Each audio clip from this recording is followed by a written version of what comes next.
সমস্ত প্রশংসা সেই মহান আল্লাহ তাআলার দরবারে, যে আল্লাহ তাআলা আপনাকে আমাকে সুস্থ রেখেছেন এবং পবিত্র জুম্মার দিনে যথাসময়ে আল্লাহর ঘর মসজিদে এসে বসার তৌফিক দান করেছেন যে আল্লাহ তাআলা। আমরা সে আল্লাহ তাআলার প্রতি সবাই শুকরিয়া আদায় করি, সকলে বলি আলহামদুলিল্লাহ। আবারও সেই মহান আল্লাহ তাআলার দরবারে অসংখ্য শুকরিয়া যে আল্লাহ তাআলা আপনাকে আমাকে বিভিন্ন রকমের বালা মুসিবত থেকে রক্ষা করে, শয়তানের ফেরকা থেকে রক্ষা করে তারপর মসজিদে যথাসময়ে এসে বসার তৌফিক দান করেন যে আল্লাহ তাআলা। সে আল্লাহ তাআলার প্রতি আবারও শুকরিয়া আদায় করি, সকলে বলি আলহামদুলিল্লাহ। এবং আমাদের নেতার প্রতি দরুদ, সকলে বলি হযরত মুহাম্মদ সাল্লাল্লাহু আলাইহি ওয়াসাল্লাম। সম্মানিত হাজিরিন, আজকে পবিত্র জুম্মা, জিলহজ মাসের শেষ জুম্মা। আজকে আলোচনার বিষয় হচ্ছে আল্লাহ তাআলা পবিত্র কোরআনের মধ্যে বলেছেন, তোমরা দিনকে নিয়ে বাড়াবাড়ি করিও না, দলে বিভক্ত হও না। আমি পবিত্র কোরআন থেকে দুইটি আয়াত তেলাওয়াত করেছি এবং আল্লাহ তাআলা যারা দিনকে নিয়ে বাড়াবাড়ি করবে এবং যারা দিনকে দলমুক্ত হবে এদের পুরস্কার কি, আর যারা বাড়াবাড়ি করবে শাস্তি কি, আল্লাহ তাআলা এই আয়াতের মধ্যে বলেছেন। আল্লাহ তাআলা পবিত্র সূরাতুল আনআম এর 159-60 নম্বর আয়াত, এই দুইটি আয়াতের মধ্যে আল্লাহ তাআলা যে কথাগুলো বলেছেন আমরা শোনার পরে আমাদের সবাইকে আল্লাহ তাআলা যেন আমল করার তৌফিক দান করে, সবাই বলে আল্লাহুম্মা আমিন। সম্মানিত হাজিরিন, এটাই বছরের শেষ জুম্মা, জিলহজ মাসের শেষ জুম্মা। দেখতে দেখতে একটা বছর আমাদের সামনে চলে গেল, ঠিক কিনা? কিন্তু সব থেকে বেশি দুঃখের বিষয় যে আমরা এই বছরের মধ্যে শেষ জুম্মায় এসে হাজির হয়ে আমরা কেউ বলতে পারবো না যে আমরা প্রত্যেকটি ওয়াক্ত নামাজ জামাতের সাথে আদায় করেছি বা কাজা হয়নি, এরকম আমার কেউ এমন নাই। সম্মানিত হাজিরিন, আমি আপনার বারবার একটা কথা বলি যে আমার এই ফোনে যদি একবারকে মিস কল দেয়, সেটা দেখার জন্য মনটা পাগল করা হয়ে যায়। কে মিস কল দিল, টাকা থাকলে সঙ্গে সঙ্গে ব্যাক করে, ঠিক কিনা? কলটা আবার ব্যাক করি। কিন্তু আল্লাহ তাআলা আপনাকে আমাকে প্রত্যেক দিন এইরকম 365 দিনে 5 বার করে আল্লাহু আকবার, হাইয়া আলাস সালাহ বারবার করে ডাকে, কিন্তু আমরা কেউ ডাকে সাড়া দেই না। সম্মানিত হাজির, আমাদের সকলের কর্তব্য হচ্ছে ওই আল্লাহর ডাকে সাড়া দেওয়া, ঠিক কিনা? সম্মানিত হাজির, এই যে বর্তমানে প্রায় ফিলিস্তিনি মুসলমানরা 70 বছর ধরে মাল খাইতেছে, কান্না করতেছে, ঠিক কিনা? তাদের উপর অত্যাচার করা হইতেছে, তাদের হত্যা করা হইতেছে, তাদের ঘর বাড়িগুলো ভেঙে দেওয়া হচ্ছে, ঠিক কিনা? 70 বছর প্লাস বেশি সময় হবে তাদের অত্যাচার করা হইতেছে। কিন্তু এক সপ্তাহের মধ্যে আল্লাহ তাআলার কি কারিশমা, আল্লাহ কি খেলা! ইরানের প্রেসিডেন্ট আয়াতুল্লাহ আল খামেনি, আল্লাহ তাআলা তাকে হায়াত দান করেছেন, আল্লাহুম্মা আমিন। আল্লাহ তাকে আরো সাহস তৈরি করে, আল্লাহুম্মা আমিন। সম্মানিত হাজিরিন, তিনি এক সপ্তাহের মধ্যে সেই প্রতিশোধ নিয়েছেন, আল্লাহু আকবার। সম্মানিত হাজিরিন, ওই রকম যখন ফিলিস্তিনি মুসলমানরা বলতো, বাচ্চারা বলতো, please give me 5 minute, no food no water, এটা তারা চিল্লাইতো, পানি চাইতো, খাদ্য চাইতো, তাদের সাহায্য চাইতো। আজকে ফিলিস্তিনি মুসলমানদের তারা হাসি খুশি, আজকে ইসরায়েল ইহুদিরা তারা বলতেছে মুসলিম ফরগিভ মি, আমাদের ক্ষমা করে দাও, আল্লাহু আকবার। সম্মানিত হাজিরিন, আল্লাহ রাসূল সাল্লাল্লাহু আলাইহি ওয়াসাল্লাম বলেছেন যে খোরাসান থেকে একটি দল বের হবে, এই দলটা বের হয়ে তারা কেউ তাদেরকে পরাজিত করতে পারবে না, এবং কি তারা ইসলামের পতাকা বাইতুল মুকাদ্দাস ওই ফিলিস্তিন আল আকসা মধ্যে থেকে তারা পতাকাটা উৎপন্ন করে গেড়ে দিবে, সুবহানাল্লাহ। সম্মানিত হাজিরিন, ইরানের মধ্যে খোরাসানের কয়েকটি অংশ ভাগ হয়তো কিয়ামতের সন্নিকটে আমরা সবাই আছি, কিন্তু কিয়ামতের আলামত আমরা সবাই জানি যে আল্লাহ তাআলা তখন কিয়ামত সংঘটিত করবেন যখন সূর্য পশ্চিম দিকে উদিত হবে, সূর্য উদয় হবে পশ্চিম দিকে, তখন কিয়ামত সংঘটিত হবে। আমরা সবাই জানি ইয়াজুজ মাজুজ আসবে, দাজ্জাল আসবে, ঈসা আলাইহিস সালাম অবতরণ করবেন, ঠিক কিনা? এবং কি এক প্রকার ধোঁয়া বের হবে, আগুন বের হবে, মানুষের হাজিয়ে নিয়ে বেড়াবে। এগুলো হচ্ছে কিয়ামতের আলামত। সম্মানিত হাজিরিন, আল্লাহ তাআলা এই পবিত্র আয়াতের মধ্যে আল্লাহ তাআলা পবিত্র কোরআনে বলতেছেন, ইয়া আইয়ুহান নাস উবুদু রাব্বাকুমুল্লাযী খালাকাকুম ওয়াল্লাযীনা মিন ক্বাবলিকুম লাআল্লাকুম তাত্তাকুন। আল্লাহ তাআলা পবিত্র সূরা বাকারার মধ্যে বলতেছেন, 25 নম্বর আয়াতে বলতেছেন, হে মানুষ, উবুদু, তোমরা ইবাদত করো সে আল্লাহ তাআলা, যে আল্লাহ তাআলা তোমার পূর্বপুরুষ যারা ছিল, তোমার আব্বা আম্মা, দাদা দাদি, নানা যারা ছিল, এদেরকে সৃষ্টি করেছেন, এবং যে আল্লাহ তাআলা তোমাকে সৃষ্টি করেছেন সে আল্লাহ ইবাদত করো। কেন আমরা আল্লাহর ইবাদত করব? আল্লাহ তাআলা বলতেছেন, লাআল্লাকুম তাত্তাকুন, তবে তোমরা মুত্তাকি হতে পারো, এই জন্য তোমরা আমার ইবাদত করো। সুবহানাল্লাহ। তারপর আল্লাহ তাআলা বলতেছেন, ওয়া তাসমিউ বিহাবলিল্লাহি জামিয়া ওয়া লা তাফাররাকু। আল্লাহ সবাইকে আল্লাহর ইবাদত করার পরে, গোলামি করার পরে, আল্লাহর ঈমান আনার পরে, আল্লাহর ইবাদত করার পরে আল্লাহ বলতেছেন, তোমরা আমার রজ্জুকে, আমার রশিকে কি করো?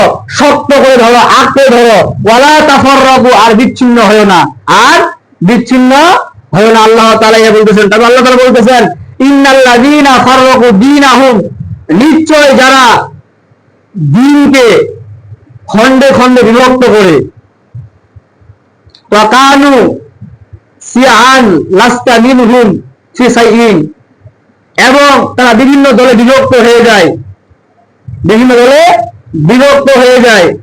হে রাসূল, তুমি সেদিকে খেয়াল রাখিও না, তারা তোমার অন্তর্ভুক্ত নয়।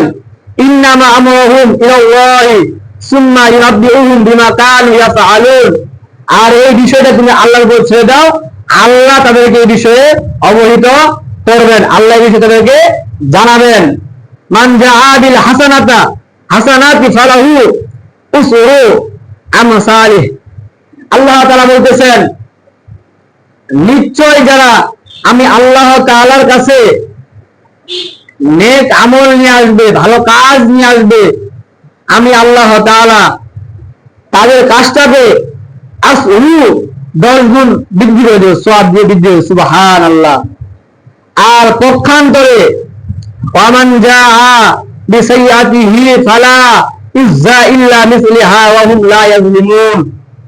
আল্লাহ তাআলা বলেন, পক্ষান্তরে যারা আমার কাছে কোন খারাপ কাজ নিয়ে আসবে, আমি আল্লাহ তাআলা সেই সম্পূর্ণ শাস্তিটাকে দিব, আর তার প্রতি কোনো জুলুম করা হবে না।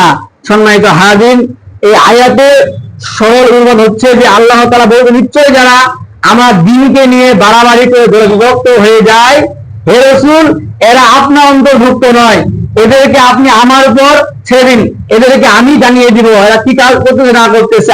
আর আমি আল্লাহ তাআলার কাছে যারা ভালো কাজ নিয়ে আসবে, ভালো কাজ করবে, আমি আল্লাহ তাআলা তাদের ভালো কাজটা 10 গুণ সওয়াব দিয়ে বৃদ্ধি করে দেব। সুবহানাল্লাহ। আর যারা পক্ষান্তরে খারাপ কাজ নিয়ে আসবে, আমি আল্লাহ তাআলা তাদেরকে সমপরিমাণ শাস্তি থেকে দিব, এবং কি তাদের প্রতি বিন্দু পরিমাণ জুলুম করা হবে না, অন্যায় করা হবে না, অবিচার করা হবে না। সম্মানিত হাজিরিন, আমরা অনেকেই আছি যে আমরা আজকে অনেকেই বলি যে যারা এই ফিলিস্তিন মার খাচ্ছিল, ফিলিস্তিন অনেকে বলতেছে যে এরা শিয়া, এরা তো খারেজি, এরা বিভিন্ন ধরনের শিরক কাজ করে, কিন্তু আমাদের মনে রাখতে হবে তাদের কিবলা এক, তারা এক আল্লাহ বিশ্বাসী, তাদের কোরআন একটা, তাদের আল্লাহ রাসূল একজনই নবী হিসেবে মানছেন। তাই আমাদের আকীদা নিয়ে দ্বন্দ্ব থাকতে পারে, মতভেদ থাকতে পারে, কিন্তু আমাদের ঈমান এক। এই জন্য মুসলমান হয়ে মুসলমানদেরকে সাপোর্ট করতে হবে, সাহায্য সহযোগিতা করতে হবে।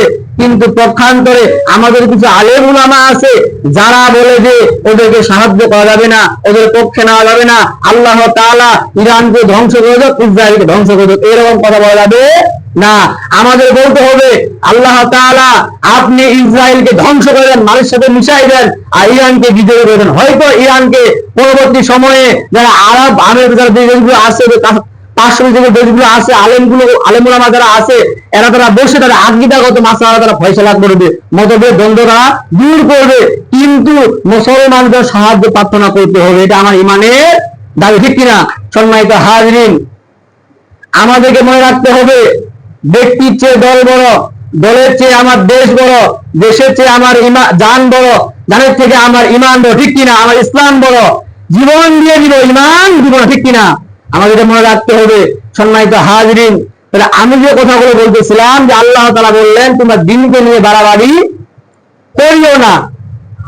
আল্লাহ রাসূল সাল্লাল্লাহু আলাইহি সাল্লাম বলতেছেন যে বনি ইসরাইল যারা ছিল, এদের দল ছিল 72টি, আর আমার উম্মত এদের দল হবে 73টি। কয়টি? 73টি দল হবে। এবং এই 73 দলের মধ্যে 72টা দলের হবে জাহান্নামী, মাত্র একটা হবে জান্নাতি।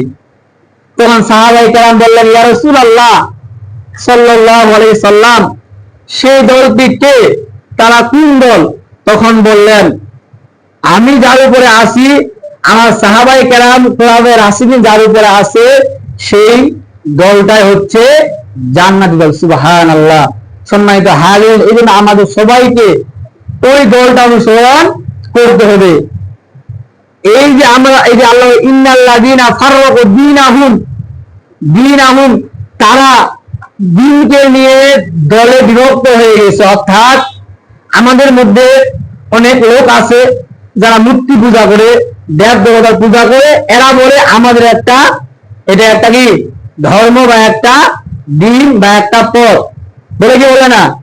যারা পক্ষান্তর আছে, যারা আগুনের পূজা করে, এরা বলে এটা আমাদের প্রভু। আবার অনেকে আছে তারা যে আল্লাহর ফেরেশতাদেরকে তারা আল্লাহর কন্যা সন্তান বলে, নাউযুবিল্লাহ, ওদের একটা ধর্ম, তারা এরকম বলে তারা বিরক্ত হয়ে গেছে। কিন্তু সম্মানিত হাজিরিন, তাহলে দল, এই যে দলগুলো আছে, সব থেকে সর্বোত্তম দল হচ্ছে কোনটা? ইন্না দীনা ইনদাল্লাহিল ইসলাম, আল্লাহর কাছে একমাত্র গ্রহণযোগ্য মানবিক ধর্ম হচ্ছে, দিন হচ্ছে ইসলাম। ইসলাম ছাড়া আর কারো কাছে কোনো ধর্ম আল্লাহর গ্রহণযোগ্য হবে না। সম্মানিত হাজিরিন, এই জন্য আমরা দিন নিয়ে বাড়াবাড়ি করবো না। মাসালাগত আমাদের পার্থক্য মতভেদ থাকতেই পারে, আমরা সবাই আহলে সুন্নাত ওয়াল জামাতে বিশ্বাসী, ঠিক কিনা? আমাদের ইমাম আবু হানিফা রাহমাতুল্লাহি আলাইহি, ঠিক কিনা? সম্মানিত হাজিরিন, অনেকে মনে করে এই আবু হানিফা রাহমাতুল্লাহি আলাইহিকে তুচ্ছ মনে করে, ঠিক কিনা? মনে করে না? আবু হানিফা রাহমাতুল্লাহি অবশ্য তিনি ছিলেন সর্বশ্রেষ্ঠ ইমাম, সবার বড় ইমাম। আমরা সেই মাযহাবের অনুসারী, আমরা সেই মাযহাবটা অনুসরণ করি, ঠিক কিনা? এই জন্য মাঝার মধ্যে পার্থক্য মতভেদ থাকতে পারে না, এটা আমরা গণ্য করবো না। ধ্বংস হয়ে যাও, কাফের বলা যাবে না, সে কাফের হয়ে গেছে, সে জাহান্নামী হয়ে গেছে, সে ভণ্ড, এইগুলো বলা যাবে না। আমি একটাই কথা বলতেছি যে আমাদের প্রভু এক, আমাদের কিবলা এক, ঠিক কিনা? আমরা এক, আমাদের কথাই এক। যালিকাল কিতাবু লা রাইবা ফীহ, এটি এমন একটি কিতাব যেটা কোনো সন্দেহ নাই। আমরা সবাই এই কিতাবে বিশ্বাসী, ঠিক কিনা? বিশ্বাস করি কি করি না আমরা? সম্মানিত, তারপরে আল্লাহ বলতেছেন যে যারা আমি আল্লাহ তাআলার কাছে নেক আমল নিয়ে আসবে, আমি আল্লাহ তাআলা নেক আমলটা 10 গুণ বিক্রি করে দেব। সুবহানাল্লাহ। নেক কাজ করবো, নেক কাজ করবো। এই যে কেউ মারা গেছে, তাদের আগে বুঝতে এটা একটা নেক কাজ। মানে আমার বাড়ির পাশে কেউ অনাহারে আছে, না খায় আছে, তাকে সাহায্য সহযোগিতা করা, তাকে খাদ্য দেওয়া, এটা কি নেক কাজ। এইরকম নেক কাজ তারা আল্লাহর কাছে নিয়ে যাবে, আল্লাহ ওই নেক কাজটা 10 গুণ বৃদ্ধি করে দিবেন। আর পক্ষান্তরে যারা দিনকে নিয়ে বাড়াবাড়ি করবে, বিভিন্ন রকমের আল্লাহকে মানি না, রাসূলকে মানি না, বিভিন্ন রকম কথা বলবে, কোরআনকে মানি না, হাদিসকে মানি না, আল্লাহ তাআলা বলতেছেন তাদের প্রতি কোনো জুলুম করা হবে না। তারা যেইটুকু শাস্তি, যেটুকু অপরাধ করেছে, ওইটুকু শাস্তি আমি আল্লাহ তাআলা তাদেরকে দিব। সম্মানিত হাজির, এই কথাগুলো বাস্তবায়ন করতে গেলে অবশ্যই আমাদের দেশের মধ্যে, সমাজের মধ্যে কোরআনের আইন লাগবে। একটা ঘটনা, একটা কথা, ধরেন আপনাদের ময়দান বাজার থেকে একটা বাস ঠাকুরগাঁও যাবে, ঠিক কিনা? এখন প্রথম কাতায় 10 জন লোক আছে, পীর সাহেব, 10টা পীর, তারপর 10টা মুহাদ্দিস, 40 জন আছে, তারপর 10 জন আলেম, তারপর 10 জন হাফেজ। তো এই সবাই 40 জনে কি আলেম উলামা, ঠিক কিনা? পীর।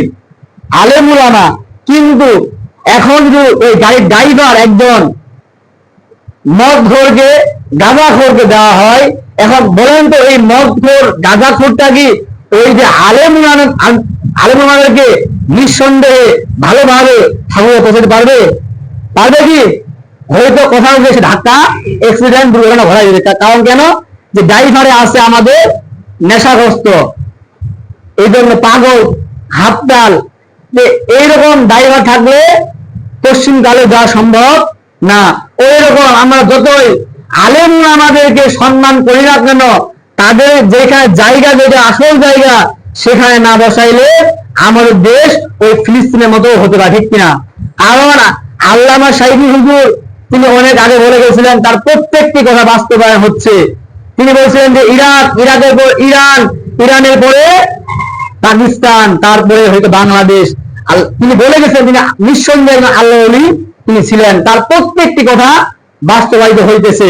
সম্মানিত হাজির, তার বাস্তব প্রমাণ বর্তমানে ইরানের যুদ্ধ চলতেছে, কিন্তু আলহামদুলিল্লাহ ইরানের এক একটা মিসাইল যখন ইসরায়েলে গিয়ে ইসরায়েলের ভবনগুলো ধ্বংস করতেছে, তখন আমাদের মন থেকে প্রশান্তি আসে, ঠিক কিনা?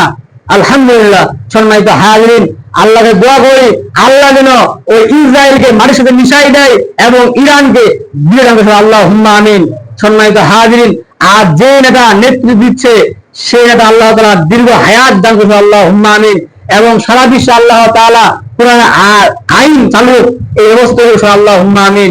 সম্মানিত হাজিরিন, আমরা সবাই মুসলমান, আমাদের সবাইকে মৃত্যুবরণ করতে হবে, এক আল্লাহর কাছে যাইতে হবে। আমাদের কিন্তু আল্লাহ একটাই, না দুইটা আল্লাহ। আমাদের আল্লাহ এক। আমি আজকে অন্যায় করতেছি, মানুষকে অন্যায় ঠকাইতেছি, কিন্তু এই আল্লাহর কাছে আমাকে জবাব দিতে হবে। ওই আল্লাহর বিচার আমার আল্লাহ যে আমার যে বিচার যে আল্লাহ করবে, আপনার সে আল্লাহ করবে, সাবধান। আল্লাহ রাসূল বলছেন যে তোমরা যে অবশ্যই তাকওয়া অবলম্বন করো। তাকওয়া মানে আল্লাহর ভয়। এই সব সময় আমাদের অন্তরের ভিতরে কার ভয় থাকবে বলেন তো? আল্লাহর ভয়। যখন আমাদের ভিতরে আল্লাহর ভয় আসবে, তখন আমি আজান শোনার পরে আর বাড়িতে কাজ করব না, নামাজ হয়ে আজান হয়ে যাবে ঘুমিয়ে থাকবো না, আমি একাই মসজিদে আসবো না, আমার ছেলেদের সঙ্গে নিয়ে মসজিদে আসবো, ঠিক কিনা? আমি আর সুদ খাবো না, আমি আর মিথ্যা বলবো না, আমি আর চাঁদাবাজি করবো না। সময় তো হাজির যে গরিবরা বলতেছিলাম যে ড্রাইভার, তাহলে আমার ড্রাইভারটাকে রাখতে হবে সৎ যোগ্য, ঠিক কিনা? সম্মানিত হাজির, বর্তমানে যে বগুড়ার মধ্যে একটা ঘটনা ঘটে গেল, যে আমাদের বগুড়ায়, আমাদের পার্শ্ববর্তী এলাকা, যে আমাদের বগুড়ায় যে মেয়েটা ক্লাস 8 বা 7 পড়তেছে, এখন মেয়েটা একজন বিএনপির বিয়ে করবে, এখন তারা বিয়ে দিবে না, ওই বিএনপির নেতা খেতা